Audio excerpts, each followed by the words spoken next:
it's a rush. You know, I mean, if you don't enjoy the music you're playing, then it's a job. It's just a job. But when I'm really spinning the music that I love, and I feel folks are loving it, and the energy is going back and forth, that's a high. That's church for me. Welcome to my studio. The coolest, cheapest piece of shit ever, but it looks cool on your cameras. That's all that matters. I'm 100% Chinese and 100% a product of the United States upbringing. Being Chinese, growing up with my parents Chinese, growing up visiting Taiwan, speaking Chinese to my parents, eating Chinese food, even as specific as, you know, what they stereotype as, you know, Chinese, like being Confucian or having a tiger mom, stuff like that. That's all 100% part of who I am and influenced what I do and my actions. So 现在我们在Hamburg. Yeah. This is heaven for us. 因为有很多餐馆吗？对. Growing up Asian American, my mom would try to do pork chops and fried chicken, and we had one Thanksgiving. We've celebrated Thanksgiving. How fucking crazy is that? Man, my Chinese sucks. You had your Asian American Thanksgivings and your Asian American Christmases where you would go to these family parties and you would have chow mein, fried rice, 炒面, 炒饭, you know, your Chinese dishes sitting next to a turkey, cranberry sauce, corn, gravy, shit that was very alien, but folks, you know, felt like that was part of being American. It was funny, nobody knew what to do with a fucking cranberry. The cranberry shit always just sat there. Nobody ate that. They just thought that you had to have that.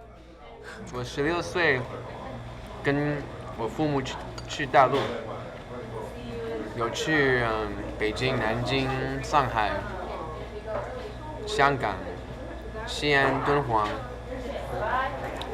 怎么说？威国 Never mind.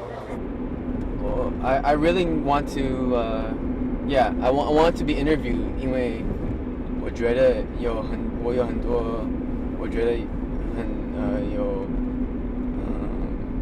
怎么说？ You can use English. I have some important things to talk about regarding hip hop, you know? Yeah.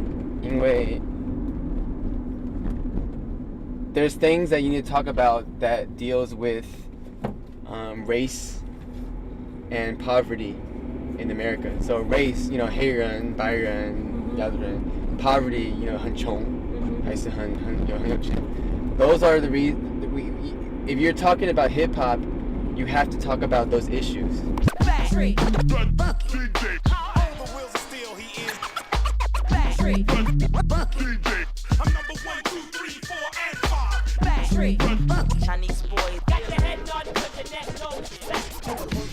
I work with students who grow up in low-income, oppressed communities, mostly people of color. I want to give my students the freedom to be creative, you know, in any way they want to be. Hip-hop came from nothing. And to this day, hip-hop is still the most accessible form of art because you don't need to have formal music lessons. You don't need to know how to play a piano, necessarily. All you need to know is how to beat a drum beat. Okay? That's all you have? Don't you have more? 1, 2, 3, 4, 5, 6, 7, 8. Every beat has an impact, and what you're hearing right now. See like this.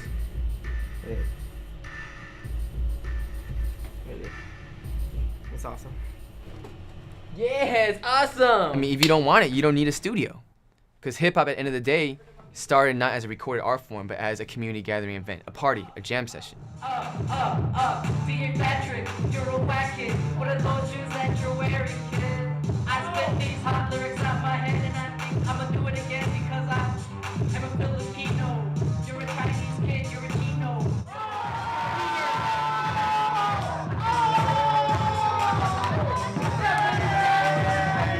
Yo, MC Trick, you're racist, you're racist. You're racist. Yeah, I'm Chino, but I make money.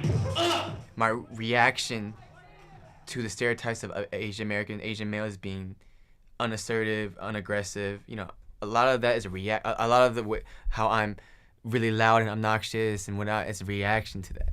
I love hip hop because it's such a strong, in-your-face statement. With them cracks that should be looking like JC's lips when they chat. Has not react violently. Bomb. What's on my? It's ironic. I'm a bum. Has no change than Obama. I'm enough man to make my choices. It's important for the youth to be able to express their experiences, to be able to express it through something they're comfortable with, an art form they're comfortable with, a medium they're comfortable with. And a big part of that is a musical partner, Bamboo. Bamboo is a Filipino-American MC, LA native, grew up in the Watts district of LA, went through hella shit in his life. He's gone through gang life, he's gone through military life, he's been incarcerated, he's a dad, and he's an MC, As an MC, he can teach fellow MCs certain things that me, as a non-MC, cannot teach. You realize you're exhaling and inhaling what you're exhaling. That's not pure oxygen, so I don't want you to pass out on stage. Because you're only doing like a 10-minute set? You do a 30-minute set, you might die. It's like, It inspires us to create music, seeing all these kids listening to them, it pushes us. And at the same time, we're doing the work that needs to be done to get this whole system upset. We always say that the music that we make, all it really does is raise the awareness of folks. You know what I mean? It doesn't really create any real change. This is what's creating that organizational change that we want, is actually being face-to-face and embedded in the community. The history is written by the oppressor. The history is written by the successor. So the history that we learn in schools isn't our history. It's history written from the perspectives of the folks in power. The folks in power in the United States are, rich, mostly white. So if you're growing up, you don't learn about your own histories. You don't learn to be proud of your own culture. They try to force upon you to be proudful of this American history. And the American history is a history of colonialization. The American history is a history of taking over other people's lands, of killing other people, of stealing.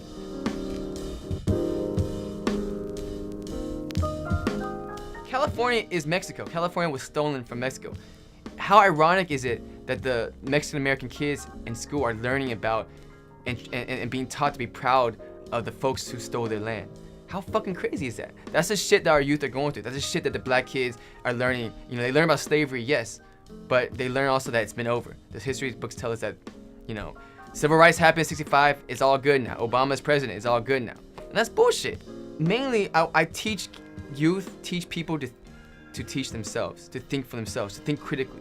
If you can start thinking critically and think beyond what people force feed you, then you will find truth. I heard money don't buy happiness, but not to someone who's poor as this. We all started at the bottom, so we ain't got no time for your problems. We got too much of our own, had to pick up our pain and just move it along to make things better. Whether we like it or not, we gonna aim for the top, and we ain't stopping till we get there. Cause we tired of being stuck here with all this drama. We just wanna feel success, cause now we feel nothing but stress. Came from the UA, destined to the US. Family surprise with Sam, you blessed. At least you got a chance, somewhere to be, somewhere you go, somewhere you're free. Yeah. Hip-hop is stolen and it's taking the path to no good. So I got the microphone, start my mission is Robin Hood. Stealing from the rich, giving to the poor, cause they bragging about what they have and how they want more. Once again, thank you for coming. If y'all are interested in joining the program, it's a free program. We meet Mondays and Wednesdays, 1 p.m. to 5 p.m. Open to anybody. If you just want to do music business and manage for us, come through. Make beats, record, all that stuff. Hip hop, it's an outlet for my emotions. Without it, I wouldn't be as stabilized as I was. I'm able to get out my problems through that pen and paper, through that microphone. I think Patrick, being who he is, being Chinese, but he has that African American in him. He has that Latino in him, just because of the music that he makes and the music that he listens to. He's not just Chinese. I think he's like everything. Hip hop, when I heard it, I feel so alive. I grew up not voicing my opinion. I grew up relatively silent. I grew up not knowing how to express my indignation and my anger at what was going on with me. So instead I expressed it against my mom and my family. I didn't know how to fight the real enemy. I was a kid when that happened. I saw it on the news of the guy standing in front of the 3 tanks. It has nothing to do with politics. A lot of people are like, oh, are you anti-China, or blah blah blah. Are you against communist China? It's nothing to do with that. It's literally just that moment in time. That sheer act of insanity and bravery is something that inspires me to keep doing what I do. Even if the odds are stacked against you, your beliefs will hold you.